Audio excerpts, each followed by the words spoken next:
Here now to weigh in is White House Deputy Chief of Staff and Homeland Security Advisor Stephen Miller. Stephen, this week the president doubled down on that promise to take on sanctuary cities, saying they do everything possible to protect criminals at the expense of American citizens. So why are these Democrat leaders still insisting, Stephen, on putting obstacles in the way of our law enforcement and these men and women who are just trying to do their jobs? And it seems like, these quote unquote leaders are really adding fuel to the fire when it comes to violence against our law enforcement. Yes, well, sanctuary cities are jurisdictions that shield and shelter criminal illegal aliens from deportation.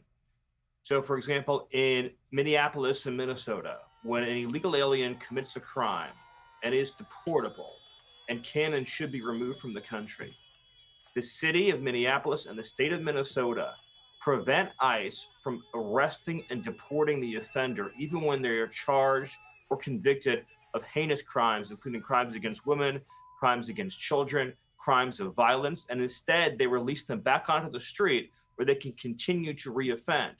So ICE over and over and over again goes out into the community to find and arrest these fugitives who have since committed additional egregious crimes after they were released by Fry and Waltz and Ellison.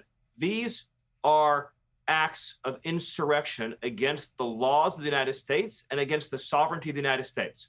Foreign illegal aliens who broke into this country, who then raped children, who committed human trafficking, sex trafficking, drug trafficking, protected, shielded, sheltered, coddled, defended at every level by the leadership in Minnesota.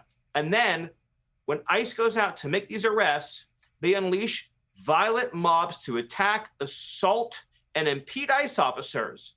And they refuse to allow the city police to protect those ICE officers in the conduct of their duties, willfully aiding and abetting this violence. And it's so crazy to see, Stephen. It goes against every ounce of common sense one would think that a leader in a position like those in Minnesota would have. And now you have Democrat lawmakers who are calling for the impeachment of Kristi Noem. Give me your take on that, because I think a lot of people look at what she's been able to do as DHS secretary and they say, well, thank goodness someone is finally dealing with this problem. Thank goodness someone is finally taking it to all these people, as you just laid out, who are so detrimental to our way of life here. How do you see all this playing out?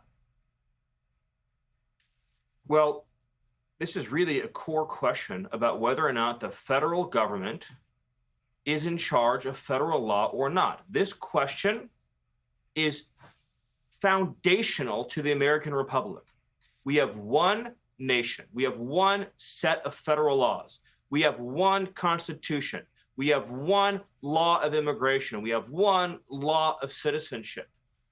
If you allow a city or a state to decide immigration laws for themselves, you have an immigration law for Minnesota, you have an immigration law for Minneapolis, you have an immigration law for St. Paul, you have an immigration law for Los Angeles, and for San Francisco, and for New York.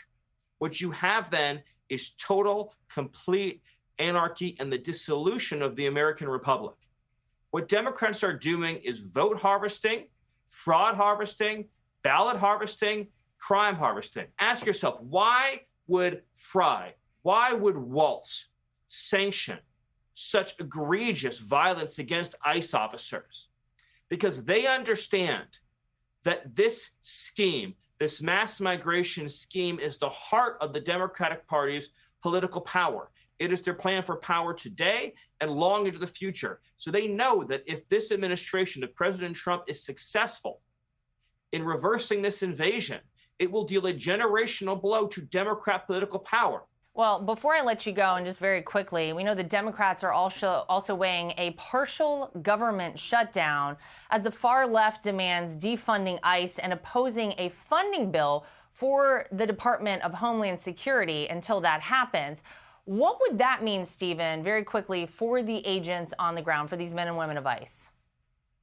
Well, to be clear, shutting down DHS means that Democrats, radical Democrats, are shutting down Secret Service, they're shutting down ICE, they're shutting down Border Patrol, they're shutting down TSA, they're shutting down the organs of Homeland Security at every single level, waging war against the defense of our nation, against terrorists, against murderers, against criminal cartels. These ICE officers are going out every day facing death threats to remove some of the most violent gangs from this nation. MS-13, Latin Kings, Tren de Aragua, Sinaloa Cartel, organizations that would sooner kill you than look at you. That's who they're fighting every single day.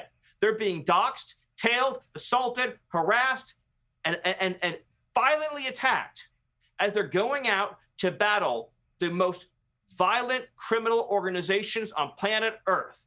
And Democrats, the Democrat Party, is siding with these criminal organizations. That's how you end up living in a third world country. A third world country is a country where federal law enforcement lives in fear and the criminals are in control. That's what we are facing if Democrats are successful. President Trump will not let that happen.